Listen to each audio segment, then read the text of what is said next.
All right then, let's talk about something that's been confusing people for centuries. Many so-called Christians go around insisting that Jesus is actually God himself.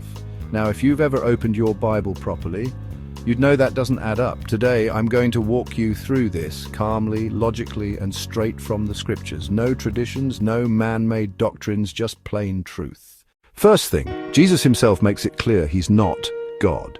In John 17 verse 3, he's praying and he says, "This is eternal life, that they know you, the only true God, and Jesus Christ whom you have sent." Did you catch that? He calls the Father the only true God, and then points to himself as the one sent. If Jesus is God, why would he make such a clear distinction? And really, if Jesus were God, who exactly is he praying to? Is God praying to himself? Imagine me standing in a room talking to myself and then calling it prayer. Doesn't make sense, does it? Secondly, Jesus never claimed to be all-powerful. In John 5 verse 30, he says, "I can do nothing on my own." Now, can Almighty God do nothing? Obviously not. That statement only makes sense if Jesus is God's servant, empowered by him. And in Matthew 26, in the Garden of Gethsemane, Jesus says, "Not as I will, but as you will." Two separate wills, one submitting to the other. If they were the same being, there wouldn't be two wills in the first place.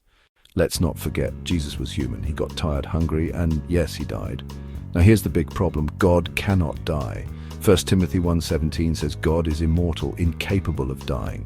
So if Jesus died, that's conclusive proof he's not God. Otherwise, we'd be saying the Almighty was dead for 3 days and the universe was running on what? Autopilot? Ridiculous. Of course, some will throw certain verses at you. Take John 1:1. "In the beginning was the Word, and the Word was with God, and the Word was God."